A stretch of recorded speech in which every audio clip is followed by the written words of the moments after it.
Friends, welcome back to J collections. അപ്പോൾ ഇന്ന് നമ്മൾ വന്നിരിക്കുന്നത് ബാംഗിൾസ് ഉണ്ടാക്കുന്ന ഒരു മോഡലാണ്. അപ്പോൾ അതിനുവേണ്ടി ഞാൻ യൂസ് ചെയ്യുന്നത് ഇവിടെ 2 ബാംഗിൾസാണ്, ഒരു സ്റ്റോൺ ചെയിന്. അപ്പോൾ ഇത് സിൽവറിലുള്ളതാണ്. നിങ്ങൾക്ക് ഇതിൻ്റെ തന്നെ സിൽവറും ഗോൾഡിനും അവൈലബിൾ ആണ്. അപ്പം നമുക്ക് ഇത് വന്നിട്ട് ഇതേപോലെ മെറ്റൽ വളയിൽ ചെയ്യണമെന്നുണ്ടെങ്കിൽ നമുക്ക് ഇതേപോലെ 2 എണ്ണം ഒരുമിച്ചൊന്ന് കെട്ടിയിട്ടിട്ട് ജസ്റ്റ് ഇതൊന്ന് വെച്ചിട്ട് റൊട്ടേറ്റ് ചെയ്താൽ മതി.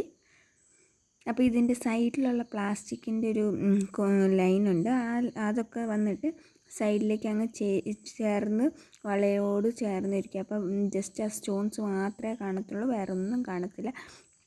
ഞാൻ ഇതൊരു പാർട്ടി വെയർ ഡ്രസ്സിന് വേണ്ടി ചെയ്തതാണ്. അപ്പം നല്ല ഭംഗിയിൽ നമുക്കിത് ചെയ്തെടുക്കാൻ പറ്റുന്നതാണ്.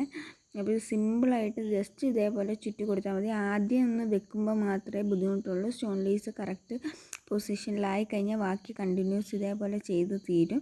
അപ്പോൾ നമുക്കിത് ഫുള്ള് ഓരോ ലൈനിലും ഇതേപോലെ ചുറ്റി കൊടുക്കുകയാണ് അത്രയും നല്ലത്. അല്ലെങ്കിൽ അത് പോകാൻ ചാൻസസ് ഉണ്ട്. 2 എണ്ണം ഇടവിട്ടാണെങ്കിൽ ലാസ്റ്റ് കെട്ടുന്ന സ്ഥലത്ത് നമ്മൾ ചെയ്യുന്ന സിഗ്സാക്കിൽ ഇതേപോലെ കറക്റ്റ് എടുത്തു കഴിഞ്ഞിട്ട് ഒരു സൈഡിൽ നിന്ന് ഓപ്പോസിറ്റ് സൈഡിലേക്ക് ഒന്ന് ചെരിച്ച് കോർക്കുകയാണെങ്കിൽ 2 തമ്മിൽ സ്റ്റാർട്ടിങ്ങും എൻഡിങ്ങും നല്ല യോജിച്ചിരിക്കും. അപ്പം നല്ല ഭംഗിയാണ്. അതിൻ്റെ കൂടെ തന്നെ വേണമെങ്കിൽ നമുക്ക് അവിടെ B7000 അപ്ലൈ ചെയ്ത് കൊടുക്കാം. അങ്ങനെയാണെങ്കിൽ പെട്ടെന്നൊന്ന് ഡ്രൈ ആവും. ആ ഡ്രൈ ആയതിന് ശേഷം വേണമെങ്കിൽ വയർ നമ്മുടെ ഇതേപോലെ ഫിഷിംഗ് വയർ ഉപയോഗിച്ചൊന്ന് കെട്ടിക്കൊടുക്കാം. അപ്പോൾ ഞാൻ 2 വള ഇതേപോലെ ചെയ്തെടുക്കുന്നുണ്ട്. കാണാൻ തന്നെ നല്ല ലുക്കാണ്.